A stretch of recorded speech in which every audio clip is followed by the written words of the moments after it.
And my pronouns are in God we trust. Let's give a standing ovation for God in the house today.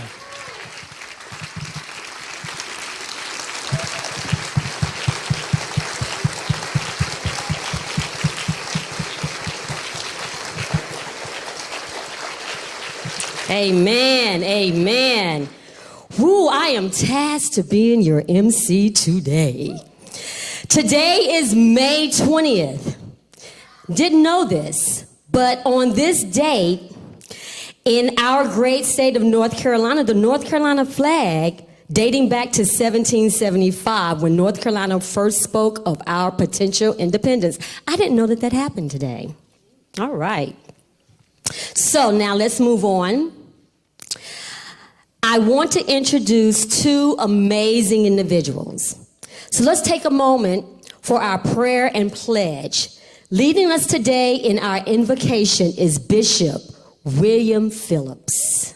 Okay? Bishop Phillips has pastored the Fountain of Youth Outreach Ministries for more than 25 years. He is also the mayor of Madison, North Carolina. All right. Next, our pledge today will be led by United States Marine Corps, once a Marine, always a Marine, Sergeant Curry Spoor. Sergeant Spoor worked in Congressman Walker's office as the Veterans Outreach Coordinator. Before serving on Congressman Walker's team, Corey served 4 overseas deployments, including Afghanistan, and currently serves as the National Network Coordinator for North Carolina's Veterans Bridge Home. So please stand and welcome Mayor Bishop Phillips and Sergeant Corey Spoor to the stage to lead us in our prayer and pledge. You're welcome.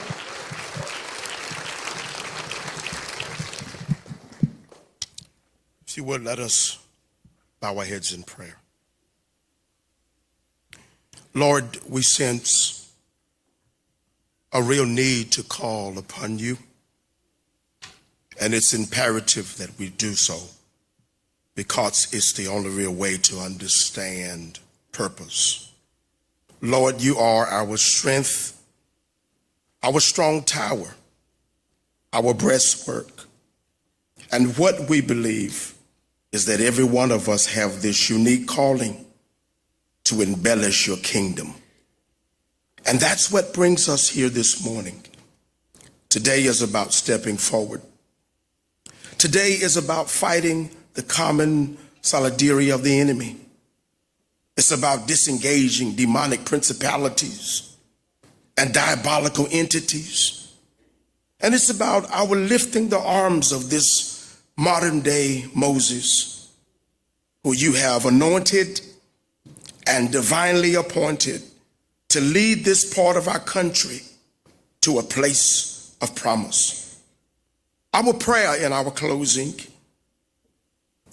is that you take this group and beyond, and with our abutment, give Mark what he needs in wisdom, give Mark what he needs in finance, and in support.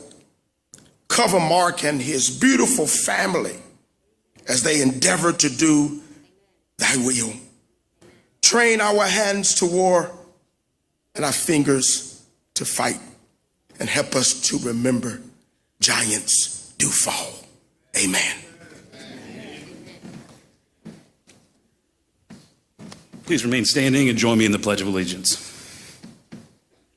I pledge allegiance to the flag of the United States of America and to the republic for which it stands, one nation, under God, indivisible, with liberty and justice for all.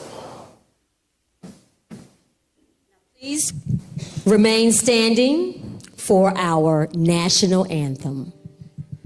Oh, say, can you see by the dawn's early light what so proudly we hailed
right.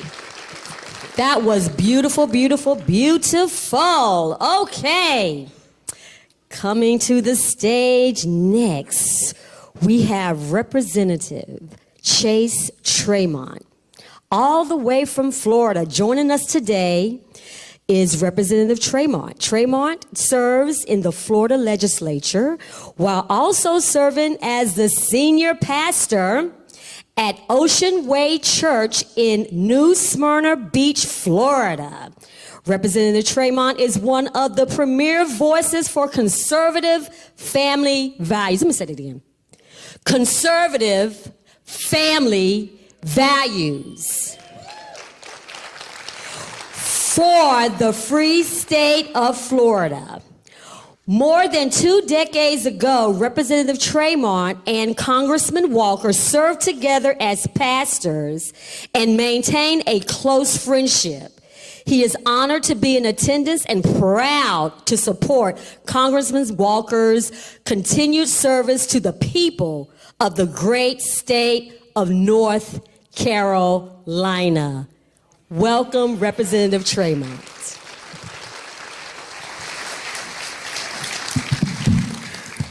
Thank you, everybody, for having me. God bless you all. It is great to be here today, an honor to support my friend, Mark Walker. And I bring you greetings from the free state of Florida, where we recognize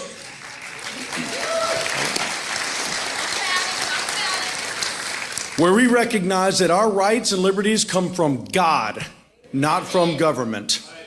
And I'm here to tell you today that there is a war going on for the country, the soul of our country today. And in spite of what the media tell you, don't believe that. It's not a media war. It's not a culture war. It is not a race war. It's not a political war. It is one of a spiritual nature. The Word of God makes it very clear that our battle is not against flesh and blood, but it's against the spiritual forces of evil in the heavenly realms. And I recognize that Brother Mark here is not running to be the pastor of North Carolina. But I have a fundamental belief that nobody should serve in office of any level for any reason if you don't have a fundamental understanding of, number one, where this war is taking place, and an understanding of where our principles and values have its origins directly in the Word of God. And let me tell you something, Mark embodies that understanding. He has lived it. He has been in the swamp, but he is not of the swamp.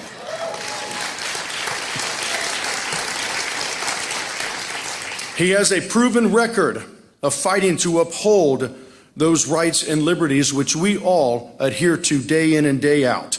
He didn't just go to D.C. to make an argument. He went there to make a difference, and he will do the same here in North Carolina. And isn't that what we want in our leaders? Someone that can go in someplace and come out with the same principles and values that they went in for. So I close here with this. Mark, you were made for such a time as this. And we're all here to support you and get you across the finish line. God bless you all.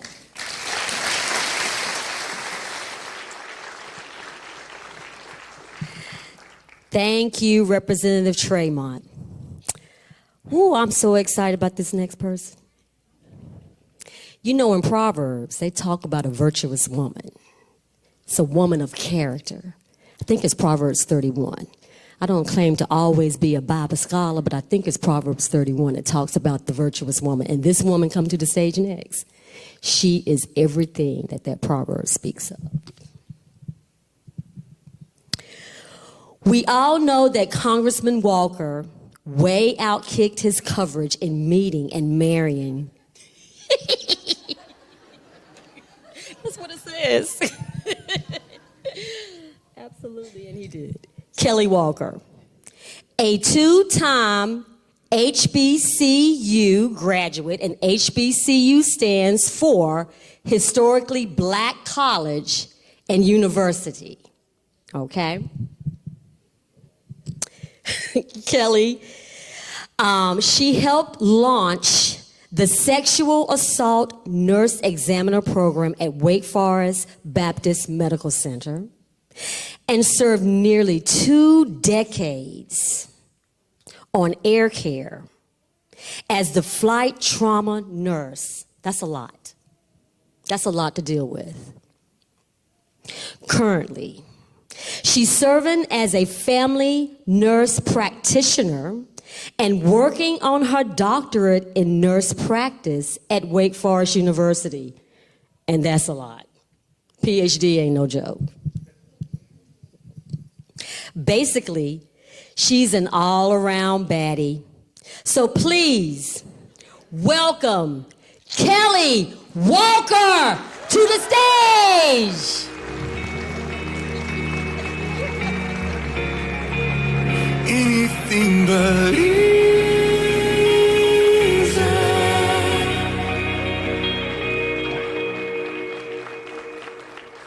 Y'all sit down. Hey, y'all. I just wanted to say y'all. Thank you for coming today. Thank you, ladies, for being up here with me. Thank you, Indira, for emceeing for us today. Well, politics, there's a word. I really can't stand politics, and I'm guessing many of you feel the same way. The backbiting, the name-calling, the screaming and yelling. Most days I'd rather talk about anything else. Healthcare, education, 80s music, the Blue Angels, you name it. But the problem is, we don't have a choice anymore. The radical left has our families in the crosshairs, pushing their biased politics over factual science. I'm grateful that we have men like Mark Walker who are willing to engage in this fight. For both Mark and I, people have been our mission. For a couple of preacher's kids, it's been our way of life.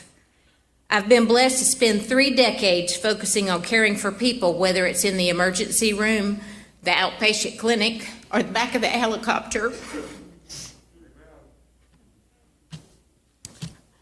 But ladies and gentlemen, we are in a new battle for the very souls of our children and grandchildren. We all must find a place to engage in this arena. We need strong women and mothers willing to lift their voices against a left agenda. As a woman and a mother, I'm frustrated. As women, we should be more than just a little frustrated. Rather, we should be motivated. Motivated to create a better, stronger, and safer, more prosperous North Carolina. We as women are vital to the success of our families, and we are strong leaders in the workplace. Women do difficult things all the time, and we will be called upon to rise to the occasion in the future. As women, we will never back down when it comes to our children and the education and safety and well-being of our kids.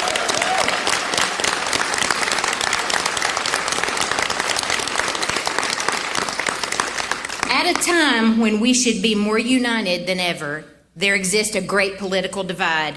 On one hand, we have radical progressive ideology being crammed down our throats, and on the other, we have a good old boy network with their provocative speeches and rhetoric, but never any solutions. Mark Walker brings solutions. Whether as a business owner, a pastor, or a leader in Congress, his focus is to make a difference, not just to make an argument. It's about results more than it is rhetoric. Mark is the first and only Republican to win the UNCF's President Award and to give the commencement address at one of our North Carolina HBCUs. And I'm happy to announce today he becomes the first Republican candidate in North Carolina history to have support of multiple HBCU leaders across this state.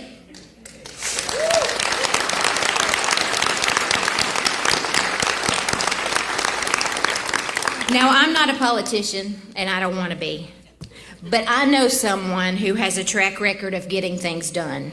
As a woman, he is someone we can trust, someone who will listen to our concerns. My husband, Mark Walker, has the track record, the experience, and the history of delivering results.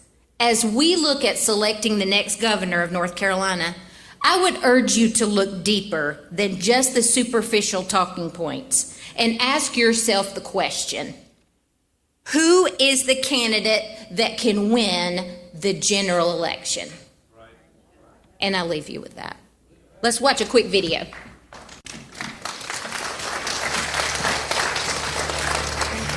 I arrived in Winston-Salem, North Carolina 32 years ago with a few bucks and one cheap suit. I rented a place in a tough area of town, $55 a week, and I shared a bathroom with 3 people I'd never met.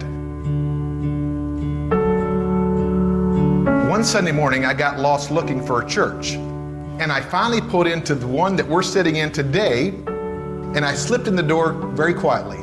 But then I noticed a cute blonde sitting up front. Now, I have no recollection of what her daddy was preaching about, sorry, Ed, but I knew I had found my church home. In less than a year, Kelly and I were married, started a family, and worked and went to school full time. It was hard at times, but it was one of the happier times of our life. We knew that with God's blessing in America and in North Carolina, better days were always ahead. That hope, that optimism, well, that's why I'm running for governor. As a pastor for 16 years, we've seen the depths of despair and the evil that we encounter, and we see it today, the fear in America and in North Carolina. We've also seen a better way, a path forward to restore that hope and that optimism that we had when we first started out. Today, we see the nasty rhetoric of the left and the failed policy of Joe Biden and the Democrats in North Carolina, and their attempt to ruin our state and this country. Out of control inflation, high taxes and an endless gravy train of government handouts, a Democrat crisis at the border, and a state attorney general who doesn't want to do a thing about it, ignoring a mental health crisis in order to take our guns, and all the while letting crime get out of control to please these liberal Washington allies. But as your governor, I will cut taxes for working families, get spending under control, and get government working for everyday North Carolinians.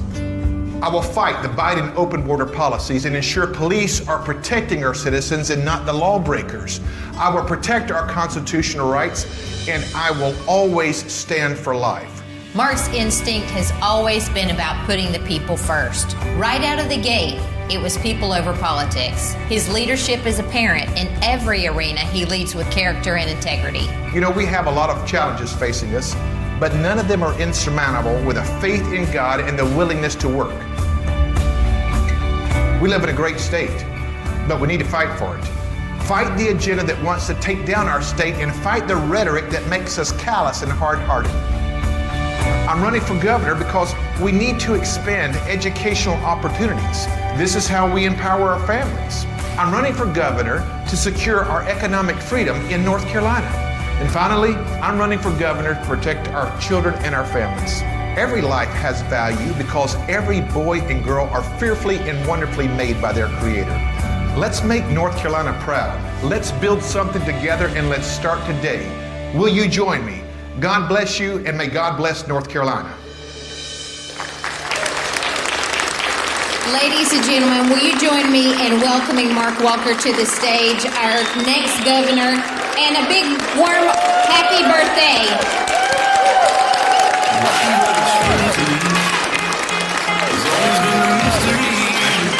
Thank you.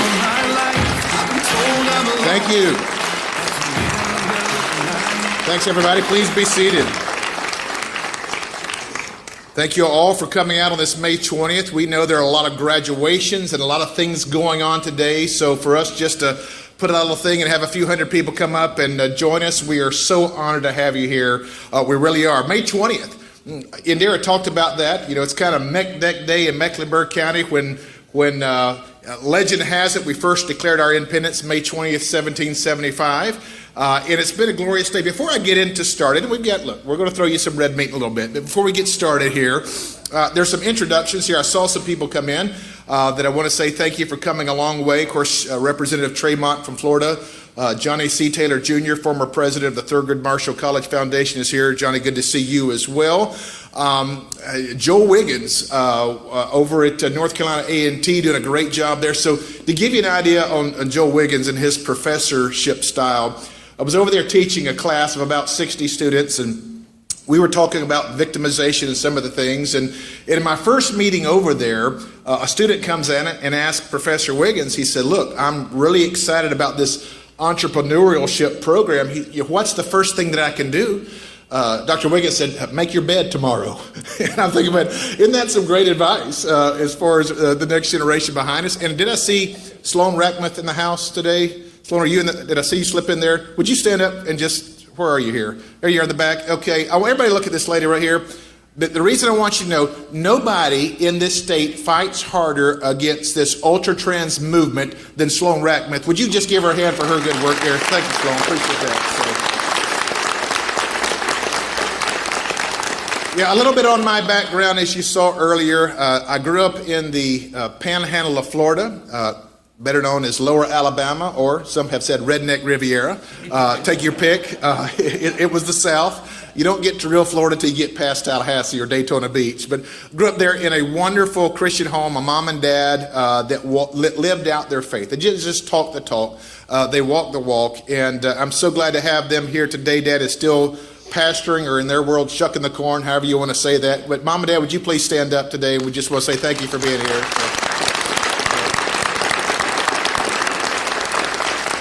And to all of our family, about 30 members or so. And then I think I saw Montgomery Taylor, a gentleman that I met before I even knew my wife, 31 years ago. We worked together years ago. You brought your entire family out there. Montgomery, would you stand up? I just want to say thank you for being here today. Thank you so much. Yeah. So about 19 years old, after a couple of years of college, my dad moved us after 16 years there and moved us to Houston, Texas. Now, I don't know if any of you have been to Houston, Texas in August. It's hot. It's real hot.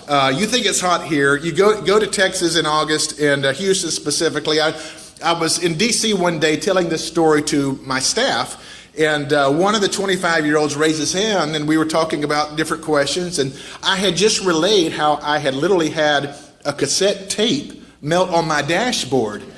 And he raised his hand and said, "Hey, boss, what's a cassette tape?" He's no longer with us, but for different reasons, of course, there. So a little age generational thing there. But after about a year and a half, going through some difficult times, our family, it was the first time really we had known poverty. Things had not gone well for us. And it was just better now that I was 21 years old, had some decent education, and we took off, as you saw in the video. Now, the rest of the story I'm not supposed to share. I'd met a young lady in Florida. Once I got here, I realized she had moved on. So lucky for me that I did get lost on that Sunday looking for another church, and certainly God directed our path there. But we served, we worked hard there, served about 5 years in business, and then we felt like God was leading us to do something that we promised each other we would never do, and that would be to follow our dad's footsteps and work full-time in ministry. We wanted no part of it. You handle your junk, I'll handle my junk, and we'll be good, right? But God led us back that direction, went back to school. We finished our theology education degree and served 16 years as a pastor. And then in 2013, we felt really compelled to engage in the political arena, to be able to get out there and stand up for our values and principles. And we just looked at each other one day. I remember telling her, I said, "Babe, I'm running for the United States Congress." Now, some of you are married to smart women that ask good questions that we don't always have the answer to. And she said, "Well, do you know anybody in Raleigh, much less Washington, D.C.? I said, "No, but that's probably a good place to start." So long story short, we want to move you here and get you out of here within that hour. We launched out there really by faith. Didn't have the resources, got through 3 different elections. And I remember arriving in Congress. The second week that I'm there, my chief of staff comes in with some article. And he's looking at me there, and he says, "Boss," he says, "I don't know how to tell you this." I said, "What is it?" He said, "Well," he said, "in this publication, you're ranked the least wealthy member of the 114th class." I'm going, "Well, I've been a pastor for 16 years. That's not always the worst thing in the world, is it?" So, but we were able to accomplish some things. And partly because we didn't make any deals with anybody. We were going to stand on principle. At the end of our first term, we became the first Republican member in history in Congress to be elected to chair the largest caucus in Congress after only one term, the Republican Study Committee. It's where we led many different battles and had some major victories there. We went on to that, become vice chair, the 4th position in the U.S. House. And from there, we just continued to have opportunities. We were redistricted out a couple of years ago. And now we've been on this journey to be able to see, Lord, where is it that we can best serve and continue to serve? And that's where we've kind of reached the place of why we feel like that we need a representative of this state. Sometimes we forget how much power that a state has to push back on the federal government. And we need somebody willing to engage. And part of that engagement is holding our own accountable. Sometimes that's looking our own side of the aisle and saying, no, we're going to stand differently than this. This is the kind of courage that we need, because here's what happens, whether it's the swamp in DC or in Raleigh, it's very easy to get there when you talk about all the different things that you want to accomplish. The tough part is having the convictions and the courage to stand the ground and getting it done. That's what we need in Raleigh, North Carolina. Now, thank you. So why me? Why am I running? Well, a couple things here. Number one, you heard it in the video, and I'll expand a little bit. I'm running to expand educational opportunities. In North Carolina, we're on the doorstep of what we call funding the students over the systems. But we also must find a way to block these federal mandates that comes with these goodies, even if it's 10%. The problem is, when we talk about education, until we're able to reform it bottom up, we're only treating the symptoms of our nation's ills and our state's ills. Here's why.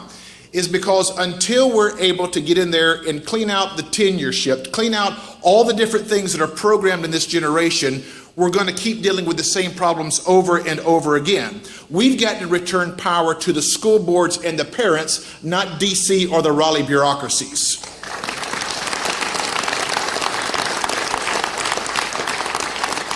Also, I'm running for governor primarily to secure economic freedom. You need somebody with a little business background. You need somebody that understands strictly how this operates. You need somebody with a skill set that can manage legislative bodies. We have every opportunity in North Carolina to lead the entire country across multiple sectors.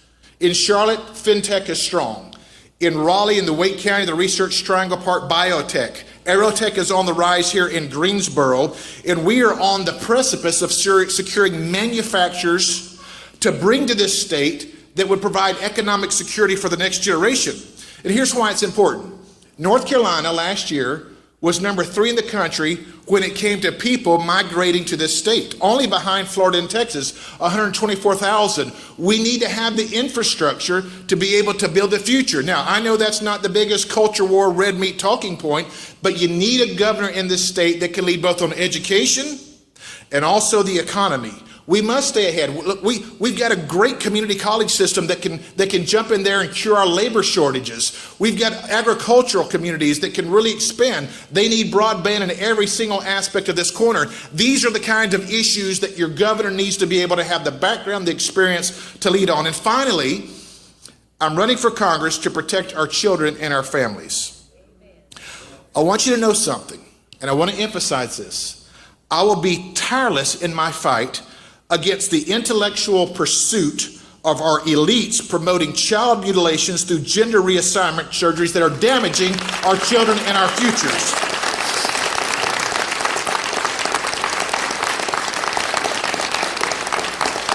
Listen to me clearly. We know who these people are, and we will call them out by name.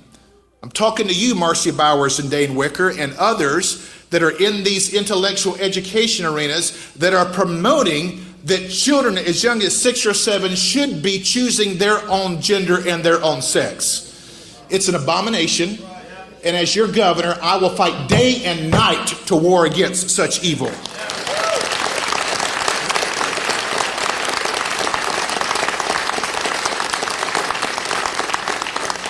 So let me just have a conversation with you about what we're facing right now, what we're looking at here in North Carolina.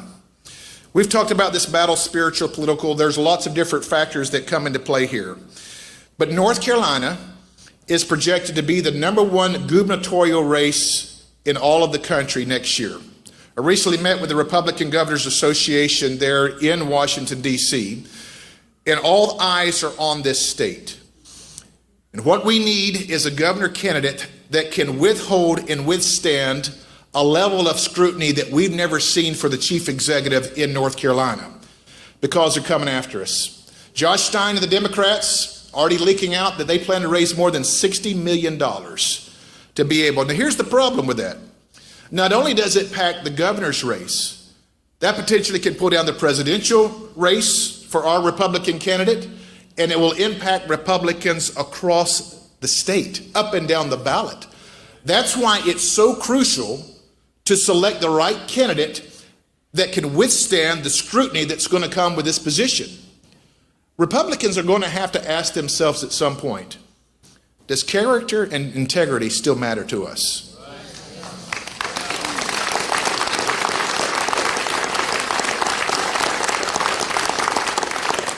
We got plenty of people that get out there for social media clicks or have sound bites. Show me the man or woman that doesn't just talk the talk, but also walks the walk. That's the kind of leaders that we need here in North Carolina. And I know we talk a lot about Republicans today, and we should. But that's not the end game. Our job is to build bridges. And here's the thing, I know this isn't, I've traveled the state and all these Republican echo chambers, and they're all important. But somebody's got to start talking about how are we going to take this message to places and communities that don't hear it? I want you to think about that for a second. Oh, it's very easy that we get a group together and we just clap each other on the back, or pat each other on the back, clap for every applause line. All of that's good, all that's important. But what about the people that frankly have never heard about individualism, about conservative principles, about Judeo-Christian values? What about those folks? They just left out on their own? I'm the highest rated conservative to ever serve in the top 4 leadership positions in the U.S. House. But let me tell you something I'm just as proud of, is I'm the only Republican in the country, not just the state, to win both the United Negro College President's Award and be offered the commencement address at one of our historic HBCUs. You know what I talk about? I talk about Psalms 139. That you're fearfully and wonderfully made. That God created you uniquely, and you have the potential and the ability to blow past any of these political elites that try to put a ceiling on the very potential that God created you to have. That's the kind of message that we need to get into all of our communities, and that's the kind of message that I bring to Raleigh, North Carolina.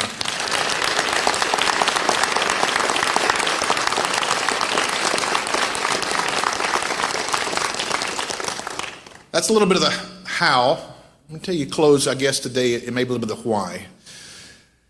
It's very important that we have a message that communicates to a culture that wants to literally counsel us every single day. You've got to be able to be strong. You've got to be able to stand. You've got to be able to have the ability and the background to cut through the clutter and to be able to speak a message of hope and opportunity to people across this state. I mentioned my father here a little bit earlier. If somebody says to me from time to time, why is it so important for you to reach into all the different communities? And I've even had members of Congress say, you know what, you're really wasting your time here and there. The last time I checked, this is one nation under God. This is one America that we all pledge to, and we all work toward each other to lift each other up. I remember my dad, when I was 7 or 8 years old, he was the chaplain for Berrydale Prison. And I would go with him sometimes as the oldest of 3 boys in the preacher's home there. And he would go, and I would just tell you, my dad comes from the backwoods of Alabama. I mean, it's a rough section of the world. But I saw God do something in his heart. And I saw him begin to be transformed with a love for his community. And I would see these big men of color that would wrap their arms around my father. They would weep and they would cry. And I would see my father love them back. It's not just about how many bombs we can throw to the other side. It's about people willing to stand up and put the discipline. We have a saying around it, you've already heard it a couple times. It's not just about making an argument, it's about making a difference. You see, anybody can make an argument. I can tweet out something in a little bit. I can be in the A block on You Pick Your News channel tonight. That's the easy path. When you see that young lady that's got the purple hair with the piercings all in her face, what do you think? You immediately condemn? Do you immediately say, well, I'll tell you what, maybe she's never had that mother that put her arms around her. What do you see about the young man that has the dreadlocks? You say, well, he's not one of us. Is that our position? Or do we see an individual that maybe for the first time needs to hear about hope needs to hear about faith, needs to hear about how God created them to do something amazing with their skills and talents. Look, I know that's not typical conservative fodder, but that's who I am. And win or lose, I will not change because that's what I granted. Thankful for parents and a faith who taught me right from wrong.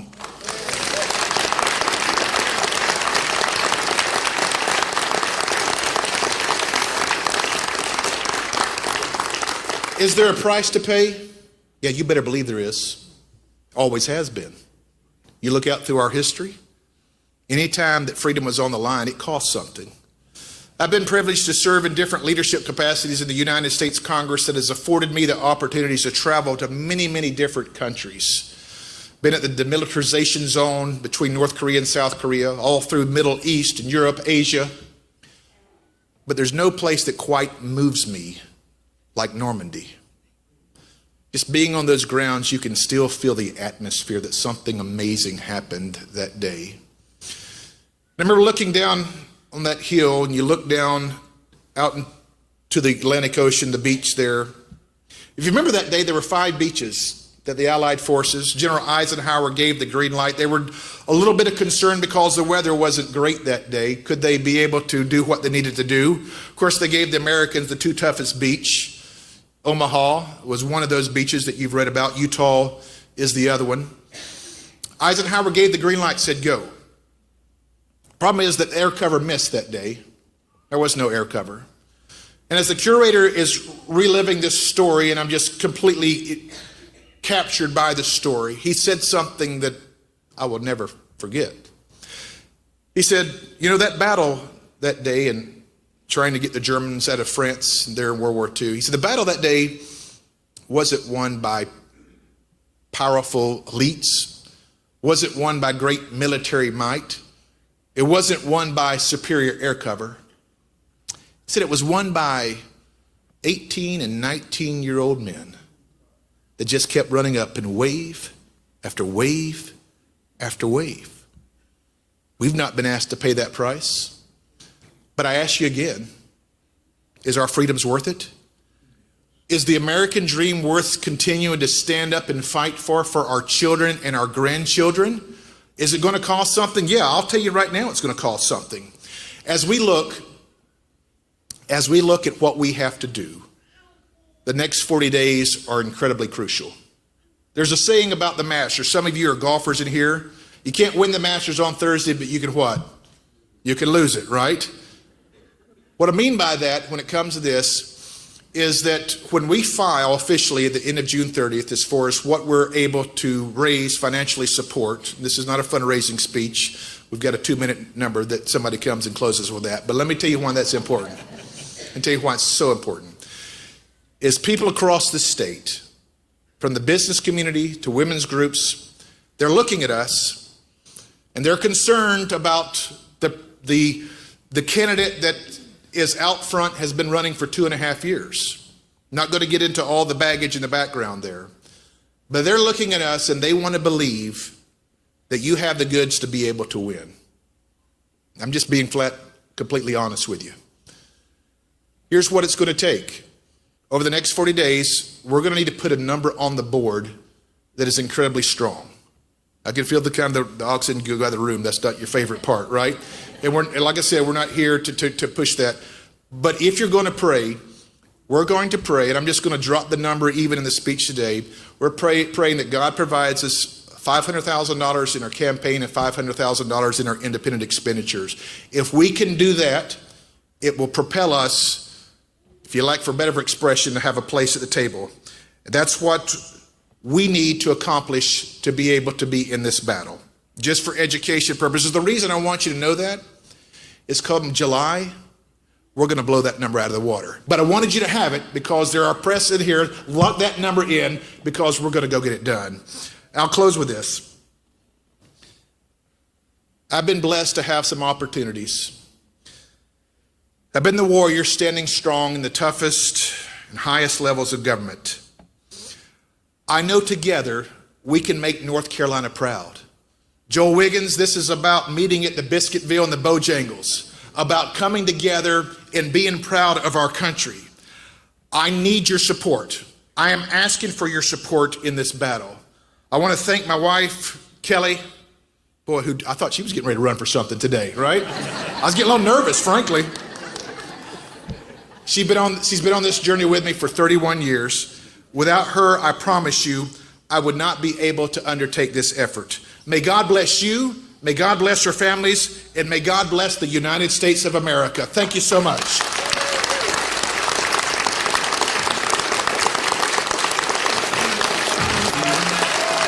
Thank you.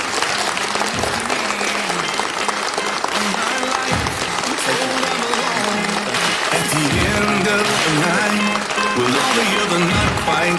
Thank you. We'll all never get it right. Thank you. Please be seated. We're 2 minutes over. We're 2 minutes over today. We want to close here. Just a quick word. Kevin Powell's the founder and CEO of Kevin Powell's Automotive at Power Sports. You probably know his dealerships. He represents 9 different franchises located in Winston-Salem, Greensboro, Charlotte, Pilot Mountain, North Carolina. Obviously, you guys are aware of, if you've ever heard a radio announcement and you've heard about crazy Kevin Powell, he is here in the flesh today. We're excited. He's an icon in the automobile industry. Please come on up, Kevin, and share a closing word for us.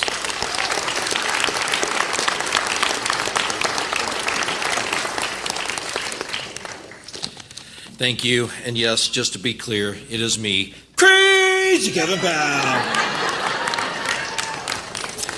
And yes, Congressman Walker and I have known each other for 30 years when we used to work together in business in Winston-Salem. Obviously, Mark and I were both very young 30 years ago, and Congressman Walker's hair survived and mine didn't. So, but I'll tell you what I noticed a long time ago, and Congressman Walker, is that his character, morals, and values, I noticed that early on, and that survived his entire career. And it's never been more impeccable back then as it is today, until his entire career. It's always been the same. It's a man that I know, love, and trust. Someone who's willing to stand up and fight for all of us in this great state of North Carolina.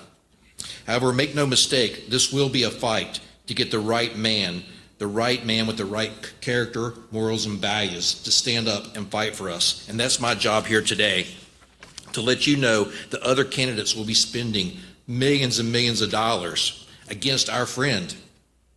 And so it's up to all of us to make sure that we strongly and prayerfully consider how we can help out financially in his campaign. Over the next 40 days, as Congressman Walker explained, we're looking for 30 brave souls to engage with us financially. And here's what we need. We need 100 people that can commit to $6,400, which is the maximum for each individual to donate to our campaign. So we need 100 people to commit to $6,400 donation. We need 100 people to commit to contributing $2,000. We also need 100 people to commit to giving $1,000 each. Okay? So 100 people for $6,400, 100 people for $2,000, and then 100 people for $1,000 each. And of course, there's going to be some people that we just need to help volunteer in multiple ways. When we find these 300 people that can help us financially, when we find these people that can help us on the volunteer role, we're going to have ourselves a ball game. Okay? And ladies and gentlemen, it's a ball game that we must win. I think you'll agree with me on that, right?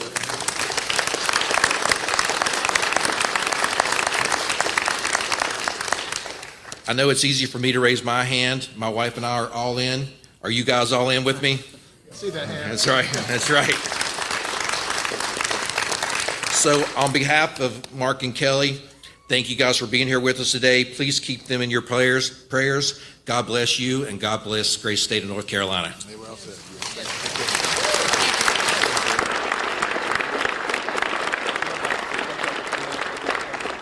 Thank you guys for coming. Happy birthday again, babe. Thank you. Thank you. Thank you, guys. Thank y'all. Thanks, everyone. God bless you. Thank you. Thank you, guys. Cause the heart's been known to lead a fool astray. It ain't hard to get hooked on the book of second opinions. We'd rather live our own truth. Don't tell us what to do, just what we want to hear. It's high time we turned our interest to God's Word instead of Pinterest, and finally closed the book of second opinion. We'll say everything happens for a reason, just to keep our foolish ways clever spin. And I've heard it said the Lord won't give you anything you can't handle.